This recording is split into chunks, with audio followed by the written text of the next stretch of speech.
रूस और यूक्रेन के बीच युद्ध संकट और भी गहराता जा रहा है। यूक्रेन में रूस की सैन्य कार्रवाई के बाद चीजें अब तेजी से बदल रही है। यूक्रेन के अलग अलग हिस्सों में गुरुवार सुबह धमाके सुनाई दिए थे। दूसरी तरफ यूक्रेन ने दावा किया है कि उसने भी रूसी सेना को नुकसान पहुंचाया है। रूस यूक्रेन सीमा पर घटनाक्रम आज बहुत तेजी से बदल रहे हैं। यूक्रेन में रूस ने सैन्य कार्रवाई की शुरुआत कर दी है। यूक्रेन के अलग अलग हिस्सों में गुरुवार सुबह धमाके भी सुनाई दिए हैं। फिलहाल अमेरिका ने रूस को चिताया है। वहीं चीन ने मामले को शांति से सुलझाने की गुजारिश की है। इधर यूक्रेन की सरकार ने अब वहां मार्शल लॉ लागू कर दिया है। यूएन में रूस ने हमले पर अपना पक्ष भी रखा है।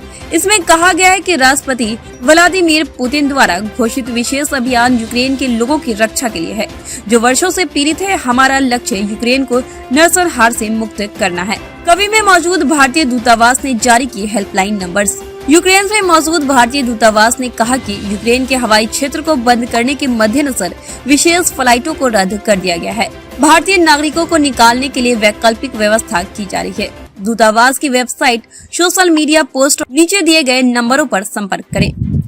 स्थानीय मीडिया रिपोर्ट के अनुसार रूसी सेना ने यूक्रेन के कई हिस्सों पर बमबारी की है। वहीं यूक्रेन में MBBS की पढ़ाई कर रहे मेरठ के कई छात्रों को बड़ा झटका लगा है। इन छात्रों को 25 फरवरी को भारत आना था, लेकिन यूक्रेन में एयरपोर्ट खाली करा लिए जाने से उनकी उम्मीदें टूट गई है, जिसको लेकर यूक्रेन गए छात्र छात्राओं के परिजन में भी दहशत का माहौल बन चुका है। लगातार परिजनों को अपने बेटे बेटी की चिंता सताने लगी है। प्रियांशु के पिता का कहना है कि उन्हें अपने बेटे को लेकर काफी चिंता है। उनके बेटे प्रियांशु से उनकी लगातार बात हो रही है। प्रियांशु का कहना है कि भारत के सभी छात्रों को यूनिवर्सिटी कैंपस में कर दिया गया है, जबकि लड़ाकू विमान यूनिवर्सिटी के ऊपर से गुजरते जा रहे हैं और बमबारी की आवाज लगातार सुनाई दे रही है। काफी दहशत का माहौल बना हुआ है। छात्रों के कानून व्यवस्था की बात करें तो किसी तरह की कोई कानून व्यवस्था वहां पर नहीं की गई है। जब हमने प्रियांशु के पिता विनोद प्रभाकर से सरकार सुरक्षा को लेकर गुहार लगाने की बात कही तो वे भड़क उठे और उन्होंने कहा कि मुझे सरकार पर भरोसा नहीं है। अगर सरकार को कुछ करना होता तो अब तक कर चुकी होती, लेकिन सरकार चुनावी मौज में है और सरकार नहीं चाहती कि हमारे देश के बच्चे विदेश से लौटकर दोबारा अपने देश में आए। विनोद प्रभाकर। विनोद जी, जिस तरीके से आपने भी खबर पड़ी होगी और आपको पता भी चला होगा, रूस और यूक्रेन के बीच में युद्ध हुआ और युद्ध इस समय ज़्यादा गहरा हो चुका है, बमबारी चालू हो चुकी है। जी जी जी। आपका सुनने में आ रहा है आपका बेटा गया हुआ है वहाँ MBBS की पढ़ाई। जी जी जी।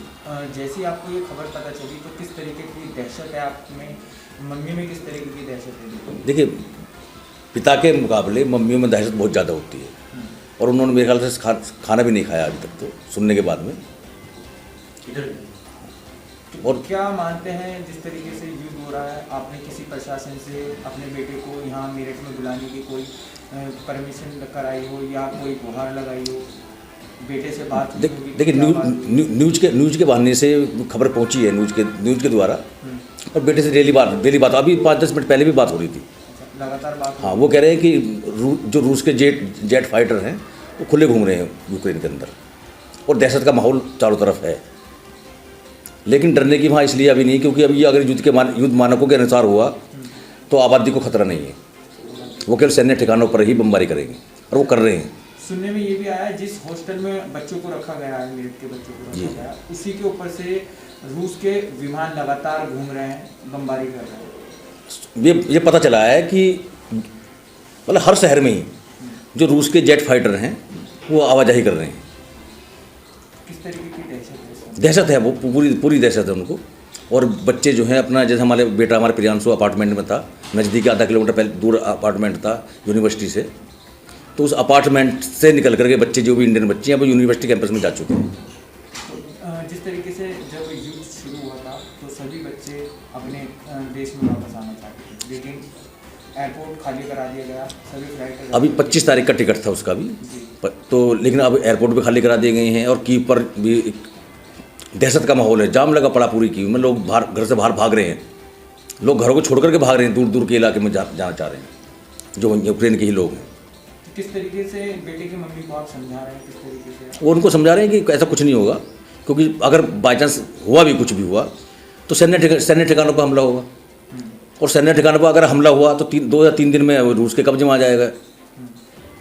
तो अब तो हम ये कह रहे हैं कि भाई ठीक है, बच्चा लेने गया था डिग्री यूक्रेन की, रूस की लेकर आ जाएगा, इससे ज़्यादा कुछ नहीं होना।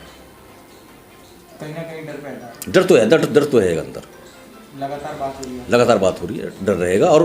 और ये भी हो सकता है कि अभी तो नेट चालू है, नेट पे बात हो जा रही है, उस पर क्या बोलते हैं, बात हो रही है अभी ऑनलाइन, लेकिन बाद में हो सकता है कि वो बंद ही हो जाए।